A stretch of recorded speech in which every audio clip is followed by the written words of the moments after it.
Wife and daughter ditched me in sickness. Years later came back to claim my house. But oh no. I was diagnosed with late-stage Hodgkin's lymphoma when I found out. I was shocked. I was active, eat well, and kept up with my yearly checkups at the doctor. But the oncologist told me no one really knows exactly what causes cancer.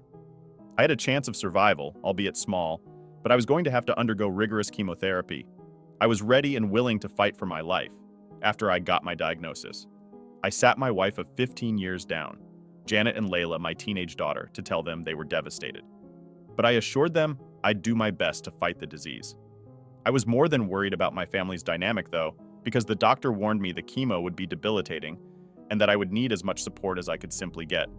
Also, the oncologist warned me the most marriages don't last the course of the treatment. I expressed these concerns to my wife later that night of my concerns, and she assured me that she'd honor our vows, stay with me through sickness, and do everything she can to help me. I have a very good insurance, sizable savings, and a trust fund left to me by my late grandfather. So while my treatment would blow a hole in it all, it would not leave us destitute. Our house was also paid off, and I'd already set aside the money my daughter would need for college should anything happen to me.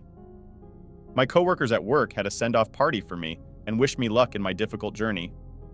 I started chemo a week later, and it was absolutely brutal.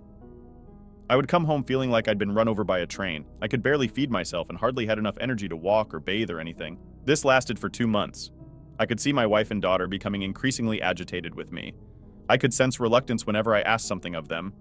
My wife even looked annoyed every time she had to take me out to chemo. At one point, my daughter stopped answering me altogether when I'd asked for a glass of water, or help getting outside to get some fresh air. Well, things came to a head when I had an early chemo appointment. One day I noticed I was running a little late and my wife still had not come down from our room. I called up to ask if she was taking, and she made a weary sound and asked if I could just get an Uber to the hospital because she's tired. Well, I was shocked at the time, but, well, I don't know. I called an Uber and also called the hospital to ask if somebody could meet me out in the parking lot as my wife would not be there to help me.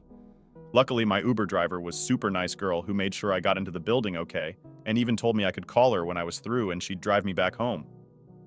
While I was grateful, it felt a little strange and humiliating to have to throw myself at the mercy of strangers when I got home later that day. I rested for a few hours and then confronted my wife and daughter about their behavior. I told them I noticed them acting a little coldness off lately and asked them if they felt like I was a burden. My wife said they were just overwhelmed, and my daughter said she did not expect me to be so needy or demanding. I floated the idea of hiring a nurse who could come in a few days a week to help me out and also take me to chemo. I also ordered a wheelchair so it would be easier for me to get around when I'm too weak to walk. Talk. They agreed. I asked the hospital for recommendations and they sent me a very sweet but stern bed nurse.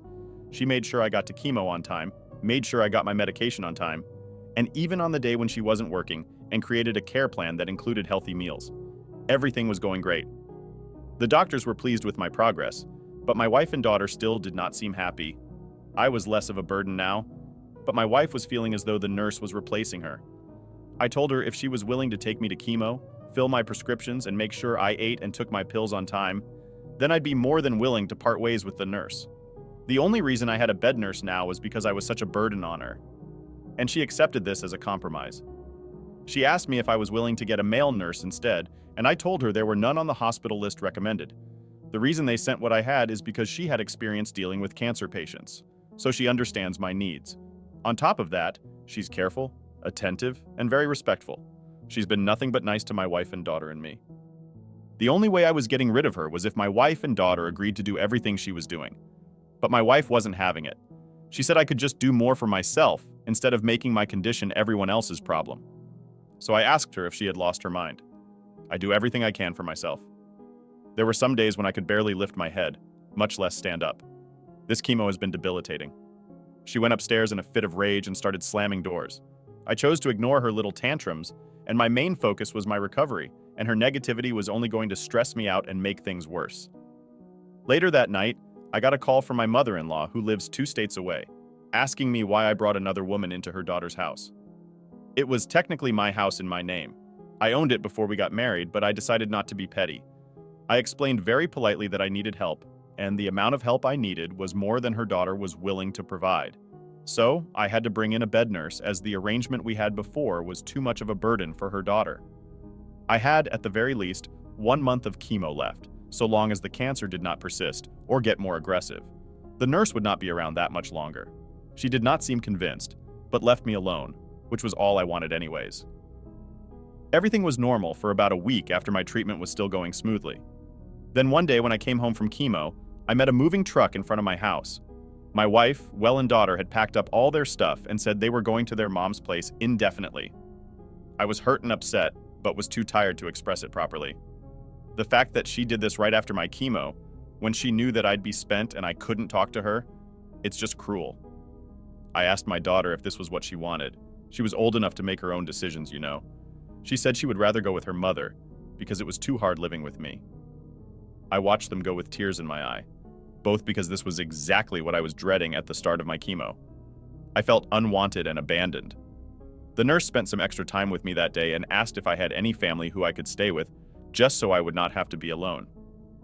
My brother was the only family nearby, but he lived 3 hours away and had 2 younger kids. Even so, he said he'd take off work to be with me until I could find a more permanent arrangement. When he came by, he was furious about what my wife did, calling her selfish and ungrateful. She never had to work. A day after we got married, and I made sure she never had to wait for anything. My brother was only able to get a week off from work, but he offered up another solution for me. His wife's sister, Kara, was going through a brutal divorce and needed a safe place to stay until she could get back on her feet. Her husband was the breadwinner, so she did not have much money and could not afford to rent on her own. She was currently at university studying radiology on a scholarship. My home was closer to the university campus, so hey, it worked out perfectly. I'd have someone in the house with me in case of emergency, and she had a place to be away from her crazy, soon-to-be ex-husband. I told my brother I'd be fine with the arrangement, and she would not have to pay rent since she'd already be putting up with me. She could have her pick up her bedrooms. I didn't care. My wife and daughter had taken everything except the bed and dresses. My brother stayed out the rest of the week, and his sister-in-law car arrived on his last day. He helped her get her stuff, and then she thanked me profusely for letting her stay with me. She promised to pick up after herself and help where she could. She's a super nice girl. I told her she would not have to do that much since my nurse would be coming in 7 days per week instead of the usual 4. I said my goodbyes to my brother and helped Cora get settled as best as I can. Things went well for the weeks that followed. Well, I miss my wife and daughter, but I guess I was the only one feeling that way because they didn't even call or check up on me.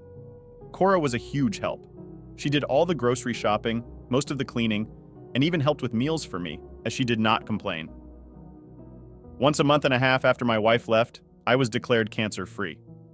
Ringing the bell at the hospital was the highlight of my year. My nurse asked me what I wanted to do first, now that I was pretty much cured and I filed for a unilateral divorce. Then I focused on the next steps recovering from cancer. It was a journey in itself. I slowly regained my strength and my hair. My scars started to heal, and I was putting on weight. I stuck to my health meal regime for the most part, but I allowed myself some cheat days for some of my favorite meals I had not had in a while. It's been 6 months now that I've been cancer-free, and I think I'm finally ready to move on with my life. I called my old job, and they're willing to rehire me for remote work if I want. I think I'll take them up on the offer, because I will be moving away. I love my house, but there's just too many awful memories here. I want to start over with something smaller. She doesn't know it yet, but I'm going to be giving the house to her. She came through when I was at my lowest and showed me immense kindness, even though we were pretty much strangers. She can sell it if she wants. I don't want anything to do with it anymore. And I certainly don't want my wife or daughter laying claim to it. My new place is in a quiet neighborhood in the sticks, and I'm looking forward to this beginning. Update number 1. Hey guys, it's been over a year since my initial diagnosis. I've settled into my new place and neighborhood nicely. There's a lot of friendly people around here, and me and my neighbors across the way. Dorothy hit it off pretty quick. She's a widow who lives alone. Her kids are scattered around the country, but they come around Christmas and her birthday. She invited me to her porch for drinks and conversation, and she told me she lost her husband to lung cancer. If he had not left a good life insurance, she and her kids would have been destitute. So I told her about what happened with my wife and daughter. I still had not heard a word from them, which is fine. I'm over it. I spent my time working on pursuing new hobbies. I got into woodworking, and I'm starting to build up a collection of tools. One day when I came back from the hardware store, Dorothy said she saw some people hanging around my house. They did not do or steal anything. They walked up to the door, knocked a few times, walked around the house a bit, and when it didn't come out, they waited in the car for a while. She said she was about to call the sheriff's office, but they left. She didn't want to get too involved because they could have been family. I asked her what they looked like, and she described a middle-aged woman and a teenage girl. Of course, that's my wife and daughter. I don't know how they found this place because only my brother and his wife know where I live. Why would they even be looking for me anyways? They left almost a year ago and never looked back. Dorothy told me that if they came back not to come out, then she'd see what they wanted. This is great because I have no desire to interact with them after they abandoned me when I was at the lowest point in my life.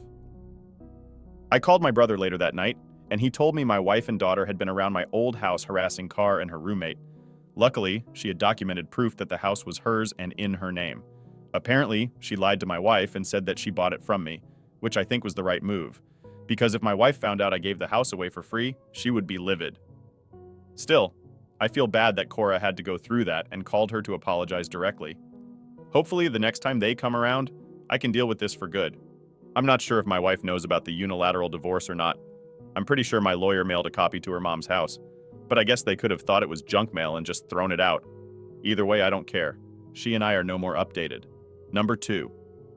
My wife and daughter came to the house again. This time. It was earlier in the day while I was working. I heard the knock and checked the cameras, and sure enough, it was them. My ex-wife still looked the same, but Layla had grown a lot. She was practically a woman now. I stayed inside like Dorothy and I planned, but moved closer to the door so I could hear them better. I heard Dorothy come over to greet them and introduce herself as the next-door neighbor. My wife asked her if she knew a guy named Richard who used to live there. Dorothy sounded just as confused as I did. Did she ask? Used to. My wife explained that her husband, not ex-husband, lived in this house before he passed away recently. She came to find out if anybody was squatting there as her husband had an extended hospital stay before his terrible, untimely death. My jaw hit the floor. They thought I was dead. I honestly don't know where they got that information from. There is no record of my death anywhere. Certainly not at the hospital where I got my treatment anyways. My wife went on to say that they were next of kin, so the home was rightfully theirs. Dorothy told them that someone named Richard did live there for a while, but he was a divorcee. She explained that while we were neighbors, I informed her that my wife left me and I filed unilateral divorce. She also said I planned on willing all my assets to charity. As far as she knew, I had no other family besides my brother, which is why she found it so strange to see 2 women snooping around my house. She said she could be mistaken, though it was dead silent for a good long while before Dorothy asked them if they had a death certificate or a will. They said no. She told them once they had all that, they could take it down to the county's record office, and if they were rightful owners of the property, they could get the deed in their name. My wife did not take this well. She asked Dorothy who the hell she thought she was, and started screaming, saying that she has no authority to tell her anything about her own husband. She said Dorothy should mind her business and stop being so nosy. I was so embarrassed. The people around this neighborhood have been nothing but nice to me, and here my ex-wife was making a scene and disturbing their peace. I had half a mind to go out there and tell her off, but decided to stick with the plan. Dorothy, bless her heart, apologized and said she was trying to help. She went back over to her home, and shortly after that, my ex-wife and daughter left. I waited until after work to go over to Dorothy's place and apologize. She said it was fine while she found my wife's behavior repulsive. She thought the outburst was kind of amusing. I wish I could agree. I knew my wife could be a little hot-tempered when she was upset, but that was way too far. If she comes back, I'm definitely going to confront her and tell her to leave me to my peace. She came back again yesterday. I was sitting in my home office when I heard a loud crash. When I went out to the living room, my front window was smashed and people were outside screaming. I thought there was a maniac on the loose. I wasn't entirely wrong. It was my ex-wife. She smashed my window and my neighbors were out there trying to stop her. Apparently she'd been out there kicking up a fuss for a while, but I didn't hear it because I had my noise-canceling headphones on while I was doing some work. Heck, I wouldn't have heard her if I did not pause the mic just to take a break. When I got outside, 2 of my elderly neighbors were trying to stop my ex from causing more damage. Both she and Lila were holding bats and they'd already broken a few of my potted plants. I grabbed her by the arm and asked if she had lost her damn marbles. Needless to say, she was shocked to see me or see me alive. I guess I told both her and my daughter to get off my property before I call the cops. At this point, I did not know my neighbors already called it. She seemed hurt by my words and asked why I did not contact her after I got better. She and Lila would have come back. I told her when we got married, we made vows to stick it to each other, sickness and health. And she broke that. And I wanted nothing to do with her anymore. She's no longer my wife. I sent the divorce papers months ago, and I asked her again to leave. Then she asked, "What about our own daughter? She's going to college next year and I can't afford the tuition on my own." I said, "Your daughter was fine with abandoning me too. And I'm ready to give up all my parental rights to you. You all should have thought of that before you abandoned me. I don't want anything to do with either of you. After hearing that she went from upset to angry, she starts screaming at me, calling me selfish and, well, heartless, which I found hilarious. She's the last person who should call anyone selfish. I screamed back and called her an entitled jerk. I said to make sure she never got a dime from me again, and then she swung at me with a bat just as the cops showed up, and they immediately arrested both her and my daughter. They asked if I wanted to press charges, and of course I did. My ex and daughter start crying as loud as they can as they're being loaded into the back of the police car, and I didn't feel bad for them at all. I had everything that happened on camera, including my wife smashing the window, and I'd already submitted it to the police. After work, I ordered a new window and cleaned up the glass. Someone will be by to deal with it tomorrow. But for now, a rigged-up tarp is keeping out the elements. Dorothy gave me some buckets to put my plants in until I can replace the pots. I did some digging because I was curious about what exactly brought my ex-wife around. Apparently, her mom died 2 months ago, and they found out that the house they'd been staying in did not belong to her or her husband. It belonged to his cousin, and said cousin came to kick them out because he wanted to sell it. Now that both of my ex-wife's parents were dead, my ex-wife and our daughter sold most of her parents' belongings and have been living in a motel for a while. When they came back to our old home and saw a car there, they assumed I died and went snooping around for recordings of things they owned and bought, and that's how they found me. Anyways, they're being charged for vandalism, the attempted break-in and the attempted assault, since Layla's a minor. She's getting community service, but my ex-wife is for sure going to serve some time since this was obviously premeditated. I'm thinking about getting a restraining order to, at least for now. I won't have to worry about her again for a good long while.